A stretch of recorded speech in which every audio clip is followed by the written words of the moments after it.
El 8 de octubre se van a cumplir los 40 años, digamos que de la última batalla del Che en las montañas. ¿Qué puntos de encuentro usted ve entre las luchas, los sueños y las aspiraciones del Che y los sueños, las luchas y las aspiraciones de ese guerrillero que también es Hugo Chávez? Fíjate que esa pregunta que tú me haces, te pido permiso para englobarla con mis recuerdos, mis reflexiones y mi alma, pues, ¿no? Yo nací por aquí muy cerca, bajando el río, ahí pasa el río Boconó.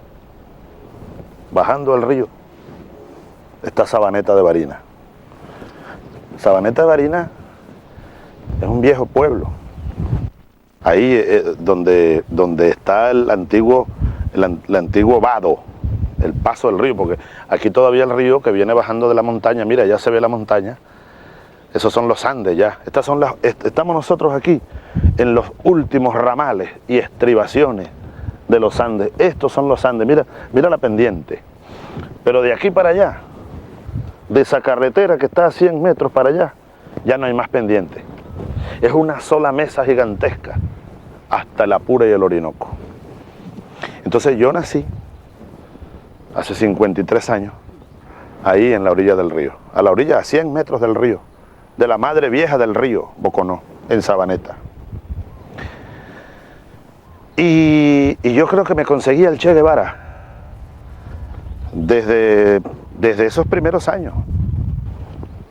Desde esos primeros años me conseguía el Che Guevara y a Fidel Castro.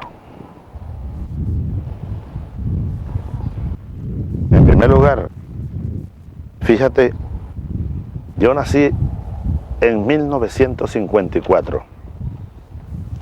Ustedes saben muy bien que en ese año el Che estaba en Guatemala. Y ese año estaba yo naciendo aquí al mismo tiempo que los gringos estaban invadiendo Guatemala. Era mediados del año 54, yo nací el 28 de julio. La invasión a Guatemala comenzó en junio. Después que la OEA prácticamente la aprobó en Caracas, por cierto, en Caracas, en el aula magna de la Universidad Central, había gobierno militar de derecha en Venezuela. Era el general Marcos Pérez Jiménez, el presidente venezolano. Bueno, solo para remontarme allá, cuando yo nací el Che Guevara estaba viendo, como él lo escribe después, cómo era, bueno, desgarrada la democracia en Guatemala y el sueño de un pueblo. Empezó a ver algunas luces con aquel buen coronel que era Jacobo Arbenz Guzmán. Y aquel buen gobierno que tampoco había lanzado ningún proyecto socialista, ni comunista, ni revolucionario siquiera, se catalogaba una reforma agraria, pues. Y empezó a chocar con la United Fruit Company y los grandes intereses del imperio norteamericano.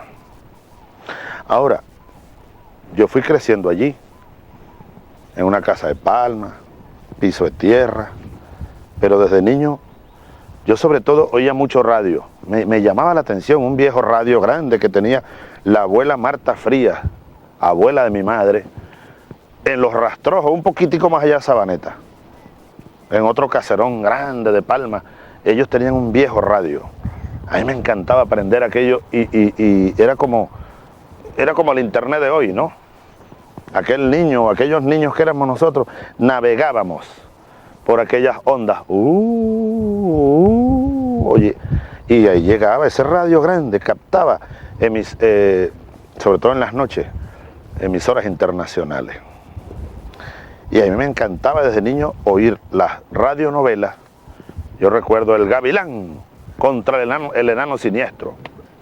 El béisbol, empezó uno a oír Caracas, un Magallanes, tal. La voz de Delio Amado León, un gran narrador que tuvimos nosotros, ya murió Delio Amado León. Y oír noticias, noticieros, ¿no? La música. Mi abuelita Rosa tenía un radio más pequeño, eran radios de batería, tú sabes. Y también por ahí, yo me fui pegando ahí, a oír. Y ver, 1960, yo entré a primer grado, ahí en la escuela primaria. 61, 62, y entonces comenzó a oírse, uno comenzó a oír que había una cosa que se llamaba guerrilla. Y de repente yo recuerdo clarito que un día llegaron a la escuela donde yo estudiaba, el grupo escolar Julián Pino, llegaron muchos soldados. Es más, recuerdo que haber visto cómo a un soldado se le cayó una granada que rodó. Claro, la granada estaba asegurada, pero niños nosotros salimos despavoridos. Porque mi papá era maestro en esa escuela, entonces uno tenía como más acceso a la escuela, es decir, iba con mi papá. No solo iba a la hora de clase, sino a una reunión, entonces uno iba con el papá. Mi mamá era maestra también, allí. Yo recuerdo clarito. Y aquí, en este mismo lugar donde estamos, en esta vieja Plaza Bolívar, en este reducto, esta esquina de montaña, allá el Boconó, allá el otro río Masparro, la montaña, como ya les dije, la Sabana. En el viejo hato La Marqueseña se llama esto. La Marqueseña porque es su dueño, uno de sus dueños en tiempos de la colonia, era el marqués del Boconó. Compró el título, en ese tiempo se compraban los títulos. Uno compraba al rey de España, el marqués del Boconó. Era el dueño de toda esta inmensa región.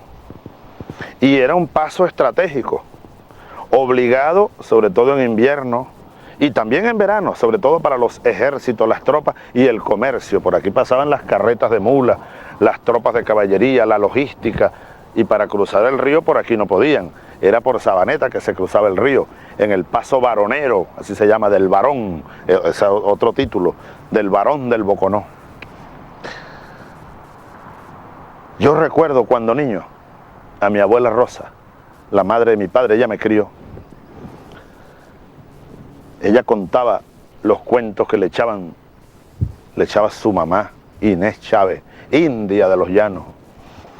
Y su abuelo hablaban del cabo Zamora, Ezequiel Zamora. Después yo me pegué en los libros con lo que había oído de niño, los cuentos que van pasando de generación en generación. Y entonces mi abuela contaba, sentados nosotros ahí en el pretil de la casa de Palma, mirábamos hacia acá, ella miraba y nos ponía, miren allá está la montaña, porque desde allá se ve esta montaña. Decía, por ahí se fue el cabo Zamora, cuando pasó por aquí, y detrás de él los hombres del pueblo, entre ellos un Chávez que dejó la mujer y los hijos y se fue detrás del cabo Zamora por los caminos de la Marqueseña. Esta es la Marqueseña. Por aquí pasó Bolívar también, aquí acampó Bolívar, era obligado, además es un puesto fresco, ¿ves? Para descansar las tropas, a la logística, bueno, mandar a preparar la carne asada para las tropas. Aquí pasó Zamora, y años después aquí estuvo el abuelo de mi madre, guerrillero, antigomecista, es decir, antiimperialista, de hace 100 años, Pedro Pérez Delgado. Maizanta vivió aquí porque el padre de su mujer, Claudina Infante, bueno, tenía parte, seguramente había adquirido los derechos, ¿cómo se llama? Las bienhechurías de parte de esta sabana. Aquí fue que Maizanta se enteró de la traición de Juan Vicente Gómez a Cipriano Castro. Maizanta era castrista, nacionalista, y entonces de aquí se fue a la guerrilla.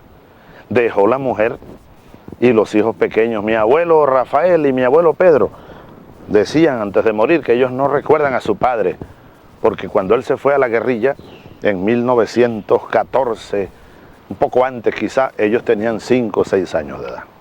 Apenas recuerdan un hombre alto, catire, le decían el americano.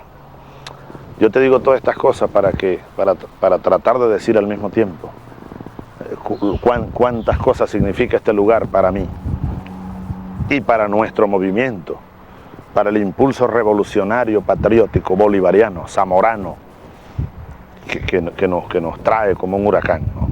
Ahora, para seguir con el Che, alineado por estos recuerdos, ¿no? Todas estas reflexiones. Entonces yo de niño, es decir, 8, 10 años, ¿no? 8, 10 años, ya uno oía hablar de un Fidel, de un Che.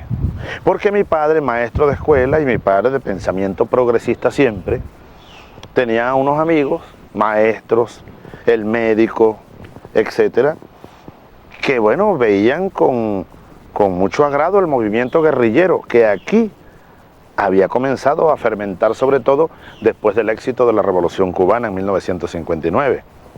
Estamos hablando del año 60, 61, 62, cuando Rómulo Betancourt era presidente, cae Pérez Jiménez, pero luego traicionan al movimiento revolucionario y el movimiento revolucionario venezolano se va a las montañas, o al menos una parte de él. Bueno, muchos de ellos se vinieron aquí a estas montañas y a esta sabana. Aquí funcionó un frente guerrillero, desde las montañas del Boconó hasta el Apure. Y por tanto, la CIA, el imperio, utilizando al gobierno y a las fuerzas armadas venezolanas, instalaron aquí, en este sitio estratégico, un teatro de operaciones. No había mejor lugar para instalarlo desde el punto de vista militar. Ellos no fallaron en la escogencia del lugar. Yo recuerdo de niño haber venido aquí, sería por 1964, mi padre estuvo detenido aquí. 2 o 3 días mi madre vino a traerle comida. Aquí torturaron gente, aquí desaparecieron gente. Desde aquí se comandaba pues toda la acción antiguerrillera por todo el eje del Boconó hasta el Apure. Fíjate los recuerdos que uno carga, pero desde entonces uno oía hablar, bueno, de una guerrilla, de unos soldados, de un gobierno, ¿no? Y de por allá un Che, un Fidel. Un Fidel. Uno pasaba por allí porque esa era la carretera, ahora tenemos la autopista, que la terminó la revolución, pero la carretera vieja es esta que va aquí mismo. Así que ahí había una alcabala permanente, uno pasaba hacia Barinas o hacia Barrancas, era la alcabala de los soldados cazadores. 1965, 64, 66. Ahora fíjate,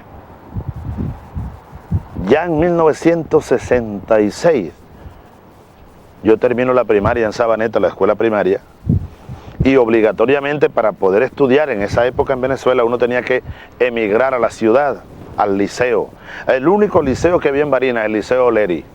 Oleri, aquel edecán que tuvo Bolívar, un general irlandés, Daniel Florencio Oleri, de los más leales hombres a Bolívar. Pasó aquí toda su vida. Bueno, yo entré al Liceo Oleri en julio de 1966. O mejor dicho, salí en julio de sexto grado aquí en Sabaneta e ingresé en octubre, por estos días. Hoy es 1 de octubre. Bueno, el 1 de octubre comenzaban las clases. De 1966 estaba yo comenzando primer año de bachillerato en el liceo en Barinas. Y ya, bueno, uno dejaba de ser el niño, pero uno traía los recuerdos, los comentarios, la guerrilla, que si desaparecieron al bachiller Rodríguez por aquí, en un pueblo cercano, que si el médico de Sabaneta, que vivía frente a la casa nuestra, se lo llevaron una madrugada y uno vio que lo llevaran a rastra, unos soldados, porque supuestamente era guerrillero y desapareció. Que si mataron tantos guerrilleros allá en el Apure, que aquí mataron unos soldados, una emboscada. Ya uno de niño se fue llenando de esas cosas, ¿no? Y no entendía muy bien, pero en la medida en que los años pasaban uno iba entendiendo mejor. Uno iba entendiendo mejor. Entonces ya en Barinas, año 66. Y comienza en el 67, yo no recuerdo exactamente la fecha, pero sí recuerdo que en las conversaciones nuestras en Barinas, ya en la capital, ya con muchachos de la capital, ya había el liceo en ese tiempo en Venezuela, te voy a decir, era una cuna de formación política, los liceos.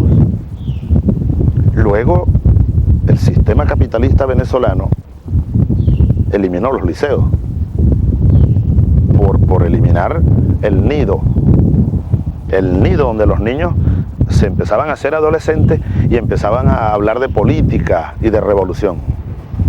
a través de los centros de estudiantes. Todo eso lo borraron en los 80, en los 90. Ahora están renaciendo los liceos en Venezuela, los liceos bolivarianos. Hace poco inauguramos 10 de ellos, pero seguimos construyendo o adecuando viejas instalaciones, modernizándolas, cambiando el pensum de estudio, pero volviendo al liceo, es decir, toda la secundaria en un bloque, pues, de primer año a quinto año, o 6 años si es el caso de las escuelas técnicas industriales. Pero así que en el liceo, en primer año, uno oía los comentarios, reuniones, el centro de estudiantes, movimientos en las calles de Barinas, vecinos. Un vecino, Ruiz Guevara, había sido guerrillero, escritor, comunista, sus hijos, muy amigos, Vladimir, Carlos, Tania, fíjate los nombres. No, era el año 66. Uno dejó de ser el niño del pueblo, del pueblerino, veguero del monte, para comenzar a ser ya un adolescente de la ciudad. Nada fácil de monte, ¿no?